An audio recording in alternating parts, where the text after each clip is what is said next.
अकबर, ये नाम सुनते ही इतिहास याद आता है, ग्रेटनेस, विजडम और एक ऐसे राजा का जिसने इंडिया की किस्मत बदल दी।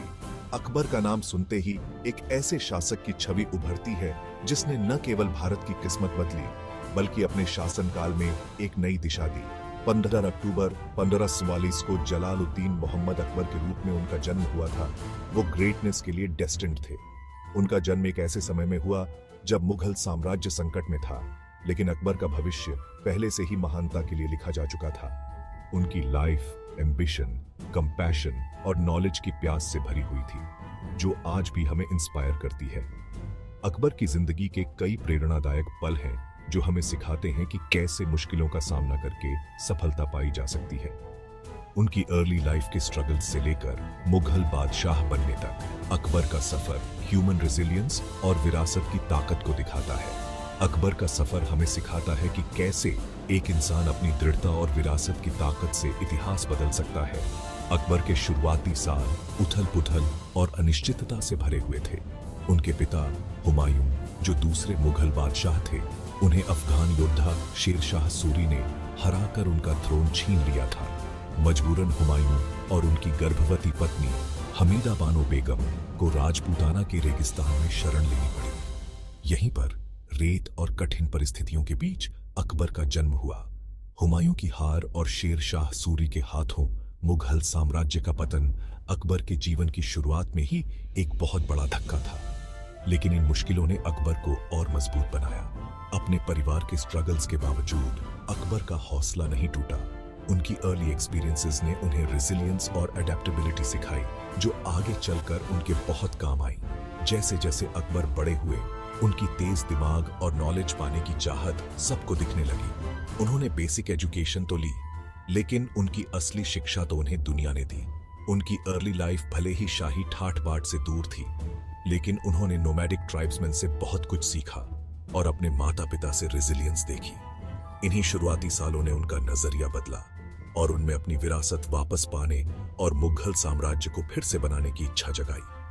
अकबर की अर्ली लाइफ ने उन्हें सिखाया कि कैसे कठिन परिस्थितियों में भी धैर्य और साहस बनाए रखना चाहिए। जैसे जैसे अकबर बड़े हुए, उनकी बुद्धिमत्ता और ज्ञान की प्यास और भी साफ दिखने लगी। उन्होंने अपने अनुभवों से सीखा और अपने आसपास की दुनिया को समझने की कोशिश की। अकबर की शिक्षा केवल किताबों तक ही सीमित नहीं थी, बल्कि उन्होंने जिंदगी के हर पहलू से कुछ न कुछ सीखा। उनकी शिक्षा ने उन्हें एक महान शासक बनने के लिए तैयार किया, जो न केवल युद्ध में माहिर था, बल्कि अपने लोगों का दिल जीतना भी जानता था। अकबर की असली शिक्षा उनके जीवन के अनुभवों से आई, जिसने उन्हें एक महान नेता और शासक बनाया। उनकी अर्ली लाइफ भले ही शाही ठाठ बाट से दूर थी, लेकिन उन्होंने नोमैडिक ट्राइब्समैन से बहुत कुछ सीखा और अपने माता पिता से रेजिलियंस देखी। अकबर ने अपने जीवन के हर अनुभव से कुछ न कुछ सीखा और उसे अपने जीवन में उतारा। उनके माता पिता की दृढ़ता और संघर्ष ने अकबर के जीवन को आकार दिया और उन्हें एक मजबूत और समझदार व्यक्ति बनाया। इन्हीं शुरुआती सालों ने उनका नजरिया बदला और उनमें अपनी विरासत वापस पाने और मुगल साम्राज्य को फिर से बनाने की चाहत जगाई। अकबर की यही चाहत और दृढ़ता ही थी जिसने उन्हें एक महान शासक बनाया और मुगल साम्राज्य को नई ऊंचाइयों तक पहुंचाया। अकबर की अर्ली लाइफ और उनके फ्यूचर के ग्रैंडियर में जमीन आसमान का फर्क था। एग्जाइल में पलते हुए उन्होंने अपने पिता के मुगल थ्रोन को वापस पाने के लिए संघर्ष देखा। हुमायूं एक केपेबल रूलर थे, लेकिन वो बैड लक और अपने राइवल्स से घिरे रहे। अकबर ने इन सब के बीच रिमार्केबल करेज और रेजिलियंस दिखाई। आखिरकार 1555 में जब हुमायूं ने दिल्ली पर दोबारा कब्जा कर लिया, तो लगा कि जैसे उनकी किस्मत बदल गई है, लेकिन किस्मत को कुछ और ही मंजूर था। 1556 में एक अजीब दुर्घटना में हुमायूं की मृत्यु हो गई। अकबर उस समय सिर्फ 13 साल के थे और उन्हें मुगल थ्रोन की जिम्मेदारी सौंप दी गई। नए बादशाह को एक अशांत किंगडम मिला, जिसके दुश्मन हर तरफ थे, कोर्ट के अंदर भी और बाहर भी। उनकी किस्मत अच्छी थी कि उनके पास बैरम खान थे, जो एक अनुभवी सेनापति और हुमायूं के ट्रस्टेड एडवाइजर थे। बैरम खान ने अकबर की पोटेंशियल को पहचाना और उन्हें स्टेटक्राफ्ट और वॉरफेयर की बारीकियां सिखाई। बैरम खान के मार्गदर्शन में अकबर ने गवर्नेंस और मिलिट्री स्ट्रेटजी को जल्दी ही सीख लिया। उन्होंने 14 साल की उम्र में अपनी पहली मिलिट्री कैंपेन लीड की, जिसमें उनकी लीडरशिप स्किल्स और स्ट्रेटेजिक थिंकिंग साफ दिखी। लेकिन उनका राज आसान नहीं था। मुगल साम्राज्य अभी नया नया था और इंडियन सबकॉन्टिनेंट पर उसकी पकड़ मजबूत नहीं थी। 1555 का साल अकबर और मुगल साम्राज्य के लिए एक टर्निंग पॉइंट था। यह वह समय था जब मुगल साम्राज्य को एक नई दिशा और एक नई पहचान मिली। हेमू, जो सूर्यवंश का एक हिंदू जनरल था, वो अकबर के नए राज्य के लिए एक बहुत बड़ा खतरा बन गया था। हेमू की महत्वाकांक्षा और उसकी सैन्य शक्ति ने मुगल साम्राज्य को चुनौती दी। हेमू एक स्किल्ड मिलिट्री स्ट्रैटेजिस्ट था, जिसने मुगल्स को दिल्ली से भगा दिया था और खुद को हिंदुस्तान का राजा घोषित कर दिया था। उसकी रणनीतियों और युद्ध कौशल ने उसे एक फॉर्मिडेबल ओपोनेंट बना दिया था। अब एक डिसाइसिव लड़ाई होने वाली थी। यह लड़ाई न केवल दो सेनाओं के बीच थी, बल्कि यह दो साम्राज्यों के भविष्य का फैसला करने वाली थी। अकबर अपनी कम उम्र के बावजूद सिचुएशन की गंभीरता को समझते थे। उन्होंने यह महसूस किया कि यह युद्ध उनके साम्राज्य के लिए जीवन और मृत्यु का सवाल था। वो जानते थे कि इस लड़ाई का नतीजा मुगल साम्राज्य का भविष्य तय करेगा। अकबर ने अपने एडवाइजर्स और जनरल्स के साथ मिलकर एक मजबूत योजना बनाई। बैरम खान के साथ उन्होंने अपनी सेना को इकट्ठा किया और पानीपत की तरफ कूच किया, एक ऐसा ऐतिहासिक युद्ध क्षेत्र जिसने कई एम्पायर्स को बनते और बिगड़ते देखा था। यह युद्ध क्षेत्र इतिहास में कई महत्वपूर्ण युद्धों का गवाह रहा है। 5 नवंबर 1556 को लड़ा गया पानीपत का दूसरा युद्ध दो बड़ी ताकतों के बीच हुआ था। यह युद्ध न केवल सैन्य शक्ति का प्रदर्शन था, बल्कि यह रणनीति और नेतृत्व का भी परीक्षण था। मुगल सेना संख्या में भले ही कम थी, लेकिन अकबर की इंस्पायरिंग लीडरशिप और बैरम खान की स्ट्रेटेजी ने उसे मजबूत बनाया हुआ था। उनकी सेना में अनुशासन और साहस की कोई कमी नहीं थी। लड़ाई घंटों चली, दोनों तरफ से पूरी ताकत से लड़ा जा रहा था।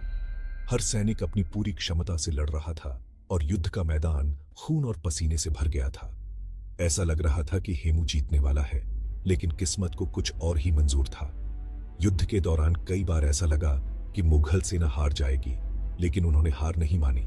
मुगल सेना की तरफ से चलाया गया एक तीर हेमू की आंख में लगा, जिससे वो पूरी तरह घायल हो गए। यह घटना युद्ध का निर्णायक मोड़ साबित हुई। उनके अचानक गिरने से उनकी सेना में भगदड़ मच गई और मुगल्स ने इस मौके का फायदा उठाते हुए काउंटर अटैक कर दिया।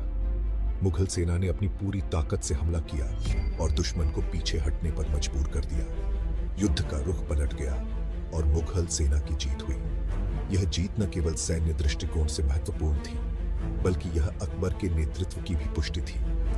पानीपत की दूसरी लड़ाई ने मुगल थ्रोन पर अकबर की पकड़ मजबूत कर दी और उनके लॉन्ग एंड इलस्ट्रियस रेन की शुरुआत की। इस युद्ध ने अकबर को एक महान शासक के रूप में स्थापित किया। अकबर का शासनकाल भारतीय इतिहास में एक स्वर्णिम युग के रूप में जाना जाता है। उनकी नीतियों और प्रशासनिक सुधारों ने मुगल साम्राज्य को नई ऊंचाइयों तक पहुंचाया। पानीपत में अकबर की जीत उनके मिलिट्री कैंपेन्स की शुरुआत थी। यह जीत न केवल उनकी ताकत का प्रतीक थी, बल्कि उनके साम्राज्य के विस्तार की दिशा में पहला कदम भी था। अपने एम्पायर को बढ़ाने और अपनी पावर को मजबूत करने की चाहत में उन्होंने कई कॉन्क्वेस्ट की, जिसने इंडियन सबकॉन्टिनेंट के पॉलिटिकल लैंडस्केप को बदल दिया। उनकी विजय ने उन्हें एक महान शासक के रूप में स्थापित किया और उनके शासनकाल को एक नई दिशा दी। अकबर की मिलिट्री कैंपेन्स उनकी स्ट्रेटेजिक ब्रिलियंस, डिटर्मिनेशन और अलग अलग टेरेन्स और दुश्मनों के हिसाब से ढलने की क्षमता को दर्शाती है। उनकी युद्ध नीति और रणनीति ने उन्हें अपने समय के सबसे कुशल सेनापतियों में से एक बना दिया। वो समझते थे कि सिर्फ मिलिट्री पावर से एक मजबूत एम्पायर नहीं बनाया जा सकता। एक स्थायी और स्थिर साम्राज्य के लिए उन्हें अपने सब्जेक्ट्स का समर्थन और विश्वास जीतना था।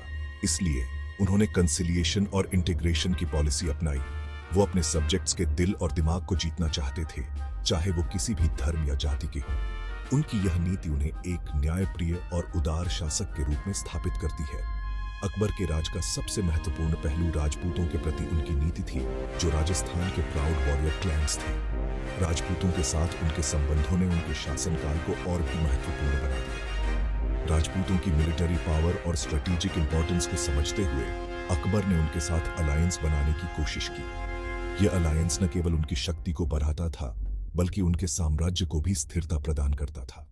उन्होंने उन्हें सरेंडर करने के लिए सम्मानजनक शर्तें दी, उनके रीति रिवाजों और परंपराओं का सम्मान किया। यह सम्मान और समझदारी ने राजपूतों के साथ उनके संबंधों को और भी मजबूत किया। यहाँ तक कि उन्होंने राजपूत प्रिंसेसेस से शादी भी की, जिनमें जोधाबाई भी शामिल थी, जो आमेर के राजा की बेटी थी। इन शादियों ने न केवल राजनीतिक गठबंधन को मजबूत किया, बल्कि सांस्कृतिक आदान प्रदान को भी बढ़ावा दिया। मैट्रिमोनियल अलायंसेस की इस पॉलिसी ने न केवल राजपूतों की लॉयल्टी को सिक्योर किया, बल्कि मुगल्स और राजपूतों के बीच यूनिटी और कोऑपरेशन को भी बढ़ावा दिया। यह नीति उनके शासनकाल की एक महत्वपूर्ण विशेषता थी। अकबर के राज में मुगल साम्राज्य का विस्तार लगभग पूरे इंडियन सबकॉन्टिनेंट में हो गया। उनकी विजय और नीतियों ने उन्हें एक महान शासक के रूप में स्थापित किया। पंजाब के मैदानों से लेकर असम की पहाड़ियों तक, राजस्थान के रेगिस्तान से लेकर बंगाल की उपजाऊ भूमि तक अकबर का राज था। उनके शासनकाल में साम्राज्य की सीमाएं लगातार बढ़ती रहीं। उन्होंने एक सेंट्रलाइज्ड एडमिनिस्ट्रेटिव सिस्टम स्थापित किया, लैंड रिफॉर्म शुरू किए, ट्रेड और कॉमर्स को बढ़ावा दिया और एक प्रॉस्परस और पावरफुल एम्पायर की नींव रखी। उनकी नीतियों और सुधारों ने मुगल साम्राज्य को नई ऊंचाइयों तक पहुंचाया, जिससे यह एक समृद्ध